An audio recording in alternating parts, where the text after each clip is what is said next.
Hi, my name's Dennis Jones. I'm the CEO of Beacon Loft. I'm here today with Dr. Robyn Leeder and Dr. Kathleen Lawson. They're the joint authors of Your Brain, Your Life, Make It What You Want. The book has just been published. Congratulations. Thank you very much. You must be very proud of what you've achieved. Yeah, it's just the reality of it's just starting to sink in. Certainly it's been a labour of love, but we're thrilled that it's finally finished and it's a project that we can now get it out there and start telling people what it's all about. How has the project been underway? About 18 months, I'd say, from go. Yeah, which has been a lot of hard work, as Kathleen said. Yeah. It's not easy to write a book. What motivated you to embark on this project? Yeah, I think the driving force for both of us is that having been involved in the chiropractic profession for a number of years, both Robyn and I have undertaken extensive postgraduate training in the field of functional neurology. And so we're very much interested in how your brain is controlling and coordinating everything that goes on in your body and looking at ways to maximise your capacity by focusing on the areas in your brain that might be working really, really well and helping them, exploiting almost those areas to build up the areas that might not be functioning at their best or might have been injured. So it's a concept that you can use across wide age ranges and conditions. So we look after babies through to baby boomers. We're looking after people who are interested in enhancing their work performance or their sport performance. Even people who are just looking for a better way of maintaining their health naturally. And functional neurology can be really, really efficient in that sort of a context. I thought, Robyn, perhaps you could comment on this one. I thought with our brains, we got what we're given and that's it. Well, that's not it. Certainly you can improve your brain no matter how bad it is or how good it is. The information, as Kathleen mentioned in the book, really, I guess, has the potential to change your life because, simply speaking, your brain is controlling and connected to everything in your body. So if we're able to improve your brain function, then yes, you're able to improve your performance and your life. In the book we go through really basic strategies about how to improve or how your brain works, how it ticks, how you make decisions, and also provide really practical solutions as to what can you do about it. So, yeah.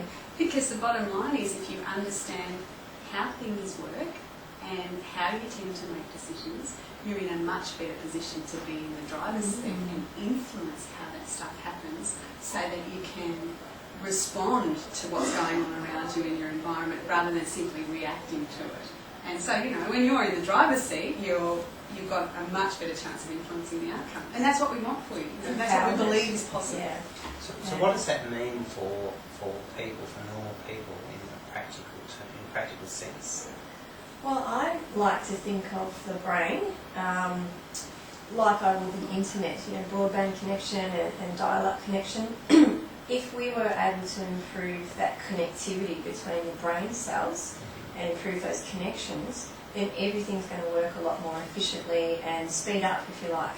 So if you translated that in the brain, then it means that just simple things that you don't normally think about, like how you digest your food, even breathing, becomes more efficient, then that will leave you a lot more reserves or a lot more energy just for you to do the stuff that you want to do, that you choose to do. And that could translate to better decision making and clearer thinking in the workplace. If you're here at work, that may mean a lot better or more efficient communication with your staff. Even better advice for clients. Absolutely. Better concentration. Yeah. If you're the kind of person who goes to the supermarket and comes home without the very thing that you went there for, this book is for you. Absolutely. That sounds like me. All of us. I come back with everything else, but not that one item. Absolutely. And look, this is the kind of thing we're talking about. What we've done with this is that we've looked at what happens in everyday life. What are we dealing with in everyday life, and how can we do it better?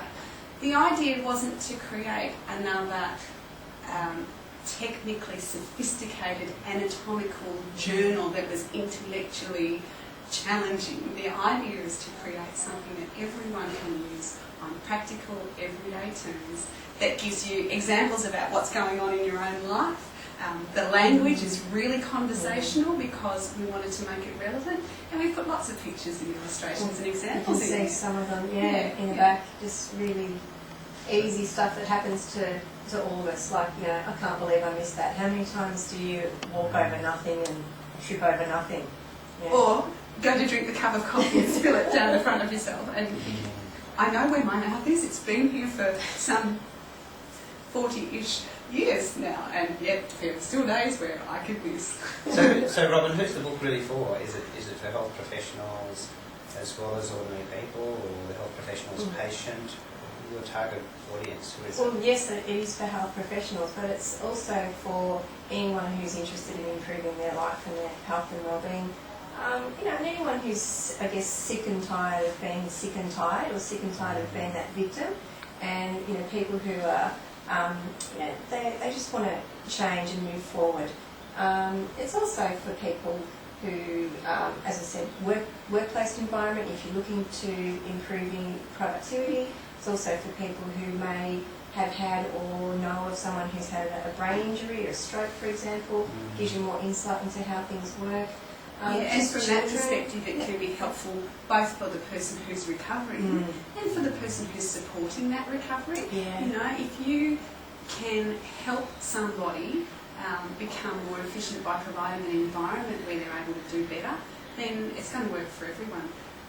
If you think about parents with school kids who are looking down the barrel of year 12 and studying and wanting the best in terms of their memory retention and their concentration, then this is a great book for them.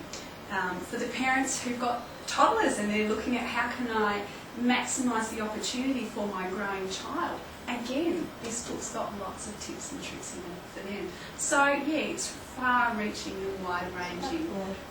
And you don't have to be a neurologist to understand it?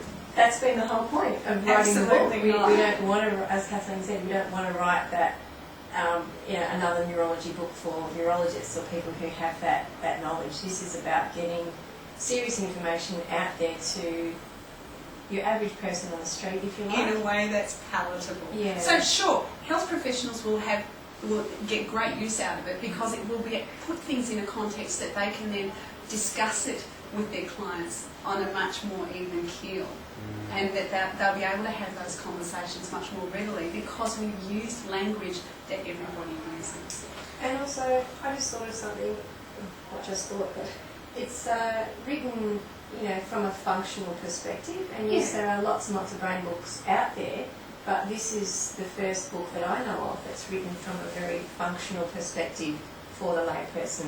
So if you're a health professional who hasn't been exposed to functional neurology, then I'm sure they'll get something out of it. So for me as a finance professional, and not a health professional, mind you, I have a lot of health professionals as clients.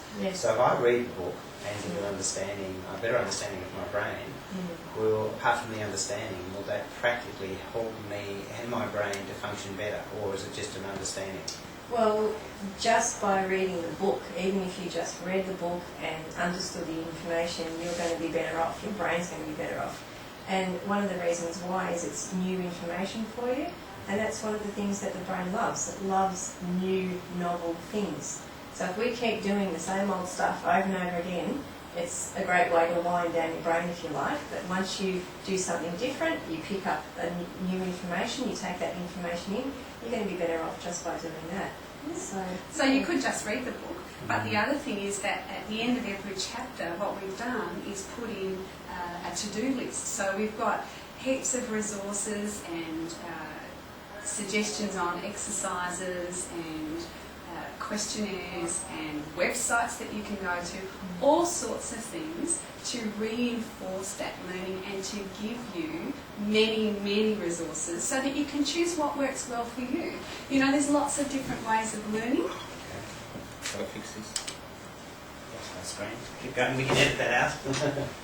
So what we've done with the book is that at the end of every chapter we've put in a to-do list, and some of those to-do lists have suggestions on exercises or brain boosting tips and tricks or questionnaires or websites or other resources that you can go to, so that you can really enhance that learning process and build on what you've read, so that you can